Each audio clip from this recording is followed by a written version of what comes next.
In the 1930s, times were dark in rural Kosciusko County, Indiana, both literally and figuratively.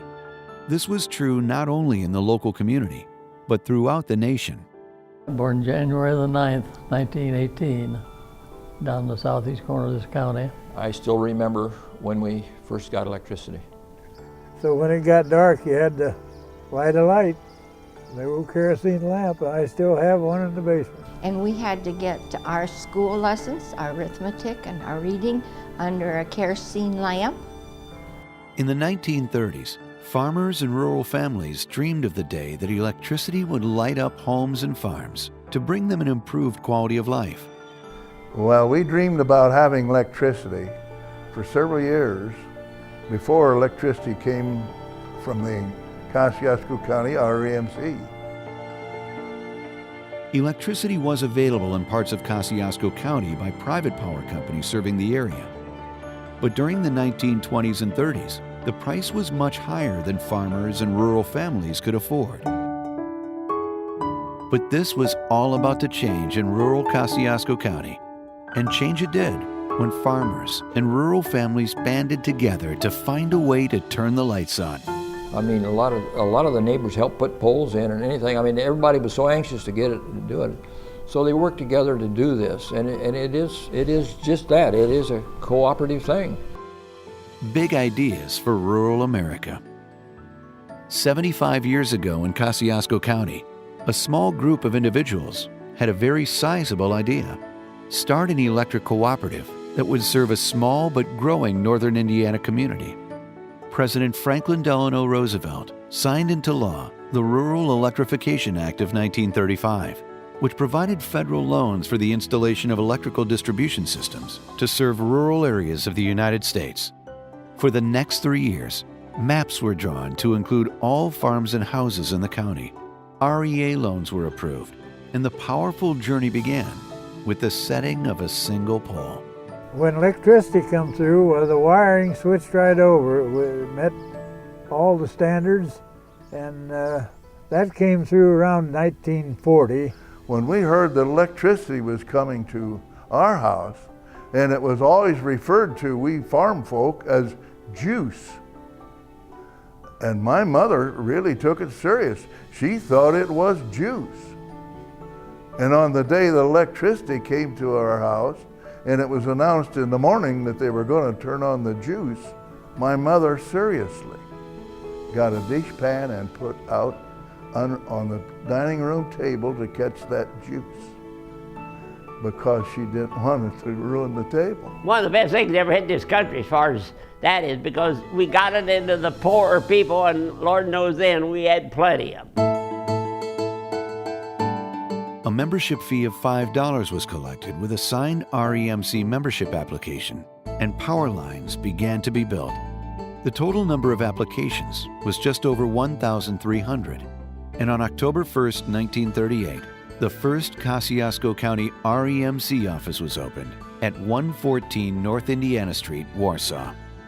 Kosciusko County REMC electrified the first home on Friday, February 22nd, 1939. Little Peggy Phillips, who just got off the school bus, threw the switch that brought the current flowing into the living room of her family's home. About 60 homes were energized each day in the following months. Power was turned on to our house, and it was just something like that we had never experienced before, even though we had been able to go to town and flip switches of visiting somebody that had electricity.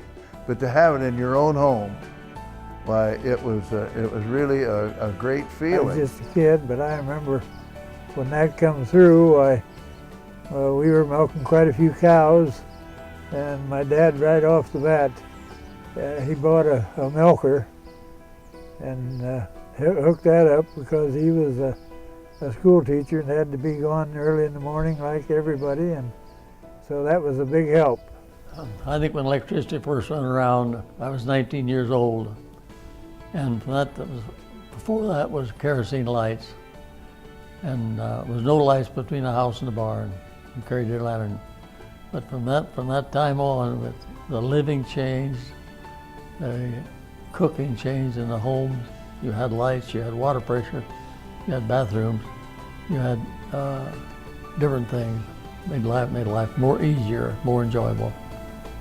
The first annual meeting was held for the members of the cooperative in that same year. As the number of members grew, so did the need for more efficient equipment.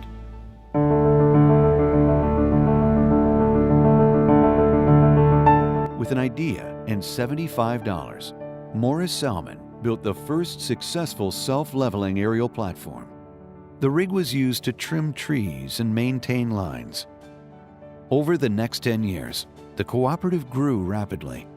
By 1950, the REMC membership had grown to the extent that the high school auditorium would not accommodate the group for the annual meeting, so it was held at the Lake Theater. All the employees were very dedicated. We were very seldom without electricity very long because they would work all through the night to get our electric back when there was a storm. Restoring power after a storm was a family affair.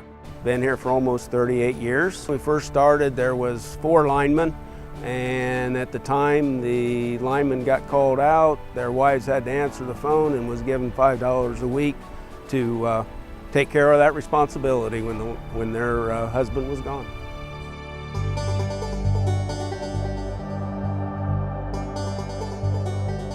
In 1963, Wabash Valley Power Association was formed, and KREMC was one of 21 co-ops to start buying power from them.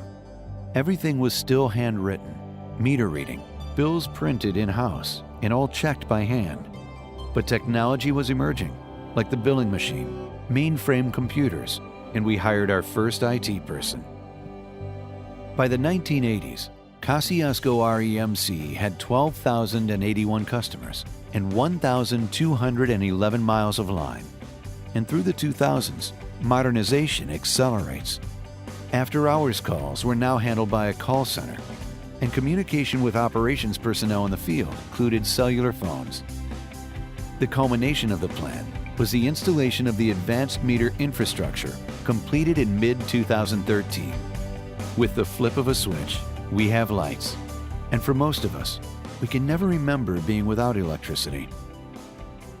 There's been so many changes over my lifetime that REMC has made available to everybody. And I feel that it has been a very, very beneficial thing that we could have something like this and make it available out in the rural areas. So I'm grateful that REMC was established, because there's so many things that we would not have had available if we didn't have the REMC to bring the power to us. So. Kosciusko REMC prides itself on being a leader in the rural electric cooperative industry. The co-op consistently maintains the lowest residential rates in the state and is still able to invest in technology to better serve members. 75 years later, Kosciusko REMC provides electricity to over 17,500 homes, businesses, and farms in parts of Kosciusko, Fulton, Wabash, and Whitley counties. As a cooperative, we understand community involvement. We know the importance of community support, and we will continue to help our community grow and prosper. We're changing. There's going to be new things coming down the road. I'm sure that we haven't even thought of new forms of generation possibly and so on. So it's an exciting thing, and I just hope people appreciate what they've got, realize it. Kosciusko REMC's 75-year rich history can be attributed to the men and women who have tirelessly dedicated their careers to the success of the cooperative. People are really great to work with. Everybody gets along, but it's one big family, a co-op family. The REMC has been a family to me as it has been to the community. From little Peggy Phillips flipping the switch that lit up the first home to what the cooperative community has become today, for Kosciusko REMC, it has been a powerful journey and will be a powerful future.